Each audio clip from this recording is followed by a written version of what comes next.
Hey everybody, Curry here for a very This Whole Old House edition of the Sunday show. It's going to be a short, more of an update video than anything else. Let you know what's been going on. I know I didn't post anything this last week, and there are reasons for that, which I may go into greater depth next week, but just let you know that things are rolling along and I haven't forgotten about the internet and the 20 people who watch my videos. So you 20 people, thank you. Anyway, this is like a channel update slash life update video, and what's really cool about it is today, of course, was eclipse day, and I took some very amateurish video of the eclipse, and I got some pretty cool stuff with my little wimpy camera and some welding glass, and so I'll put that in this video as well. Definitely the Sunday show today is going to be a very quick 5-minute ordeal. We will have a Nerf video and we will have a Fallout video coming up this week. I kind of feel like this is a Fallout video already because look, I entered workshop mode. It's so much easier to put down a foundation in Fallout 4 than it is in real life. But this is a 12 by 16 floor for a 12 by 16 foot shed. It's going on my very small postage stamp piece of property, and the reason why I'm telling you that is because this is going to be the new home for my Nerf and my video and storage stuff. There's some big house remodeling coming along, and we needed a shed for various reasons. And so what's really cool is that hopefully by this time next week I'll be filming in here, which is nice because I'll be able to film during the day instead of waiting until the middle of night, because like during the day my family won't let me film. So this shed is going to be a great place for me to be able to do the video work, but it's also where I'm going to be, I'm going to set up my workshop in here for house projects, Nerf projects, and things like that.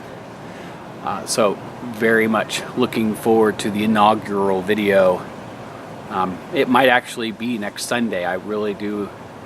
The floor was delivered a couple days ago. We got it up today. The shed was supposed to be delivered before the eclipse, whatever we want to call it. But they didn't get it here, and so they're going to deliver it tomorrow, which is being Tuesday. So I'll start getting it up Tuesday, Wednesday, Thursday. Maybe I'll do an update video for that. Maybe putting this video up. Maybe I'll put this video up and I'll put in like effects, Fallout 4 build effects. That'd be kind of pretty cool. Anyway. So I guess it's about time to check out some of that amateurish eclipse footage that I shot. It was really cool. Where I live, we were in the totality today, so we got to see the complete show, and that was really cool. And kind of showing you what I took might give you an idea about what it's like. And if you live in the area, then you totally know what it was like because you lived through it. So here's some eclipse stuff. This is about a minute or so before totality, and I was thinking, hey, you know what, I could use the original audio so we could hear like the crowd at the park nearby and stuff, but there might have been an awful lot of swearing involved on my part, so I figured I would just go ahead and do a voiceover. This is just a few seconds before totality. We were using welding glass to look at the eclipse, so our images were yellow with a bit of green to it, and I know that some people were using glasses that gave it a yellow with a bit of an orange tinge to it. It looked more like a yellow star than it did like a green star. My camera was having a hard time with focusing on it, so it's just a little blurry, but it was cool nonetheless, and cool in two ways because man, it got cold. I mean, obviously it was going to get cold, but I didn't bring a jacket with me. I had to take the glass off of the camera for totality, so there's a little bit of a jump. But this is just totality with the naked eye.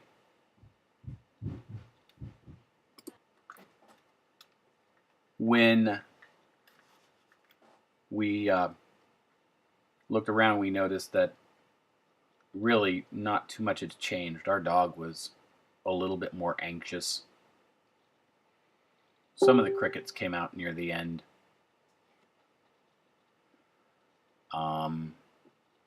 But for the most part, it was just quiet.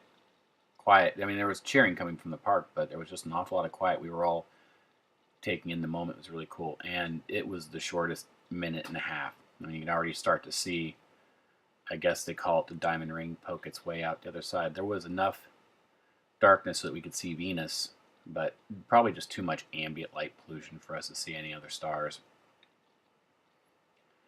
And just as it had started, and we started to sink into the idea of how awesome it was, seeing the eclipse and seeing the corona, it became very apparent very quickly that we were going to have to put our lenses back over our eyes, because even before this moment, it was getting really hard to look at the eclipse again. It's amazing how just that sliver, just that thinnest sliver of sun can generate enough light to make you say, I can't look at it.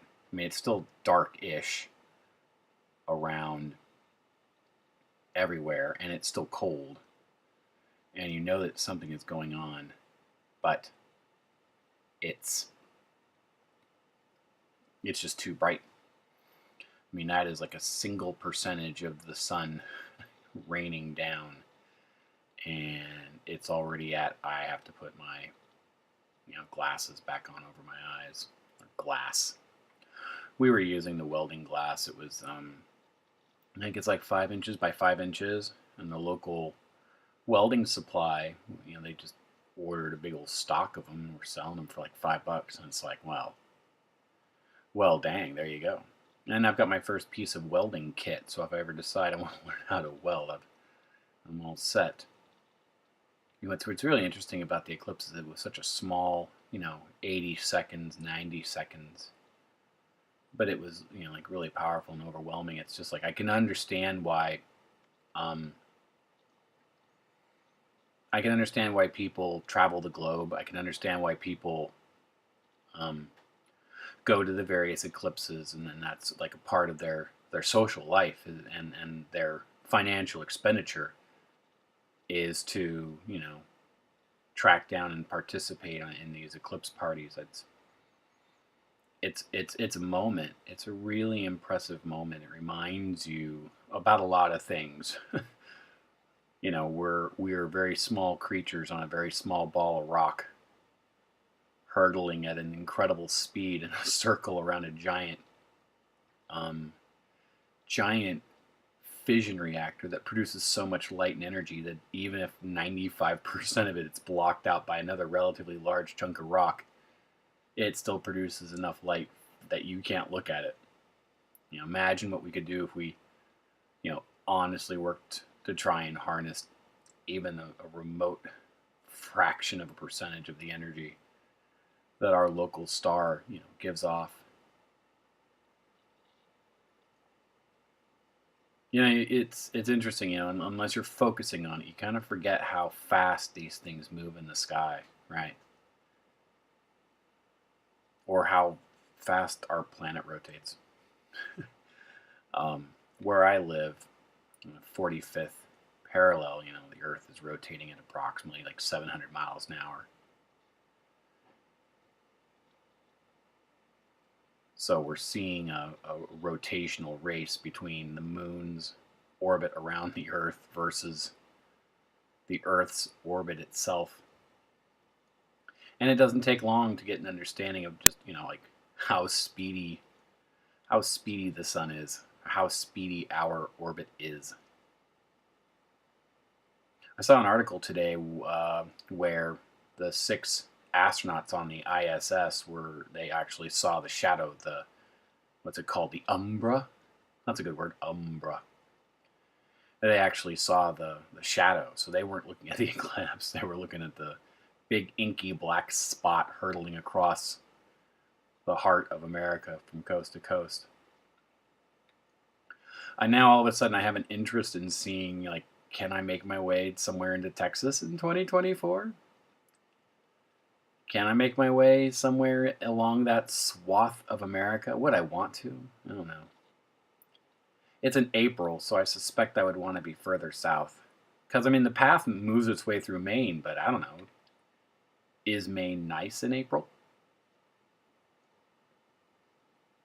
I've never been to the Northeast. I mean, no, I've never been to the Northeast. And that'd be a good excuse to go to a place like Maine.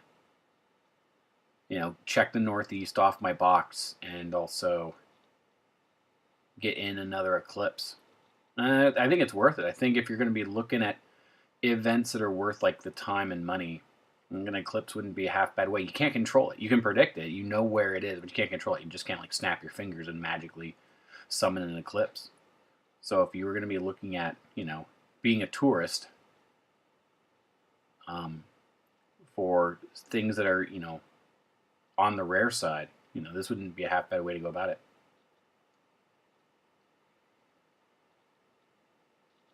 Anyway, it was just, it was worth the hype. Traffic in our area wasn't bad coming in, but Interstate 5 from Salem up to Portland was a parking lot. I got on every once in a while and looked at highway cameras, and it was like, oh, you guys, you're in trouble. So there's an advantage to living in Salem once.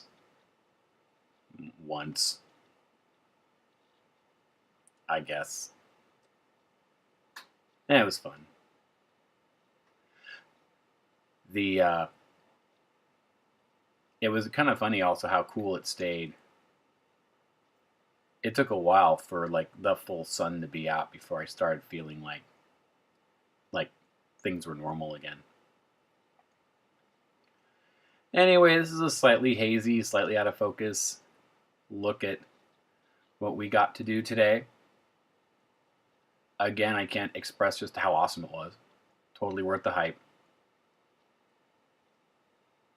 And in a way, I'm really glad that my kids are 11 and 13. Oh, and my 13-year-old is his birthday today. So, an eclipse for your birthday. Dad swings a pretty awesome gift. I'm glad they were the age that they were because they're going to be able to remember it. This is one of those things that you remember for your life.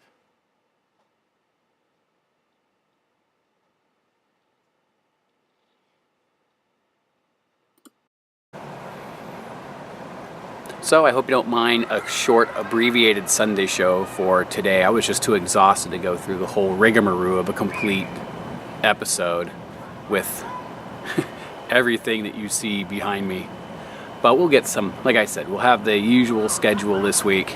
And then I think next Sunday we'll have the inaugural in the new Diggs Sunday show. So hope you all had a good eclipse day today. Stay safe. And we'll see you on down the road. Bye.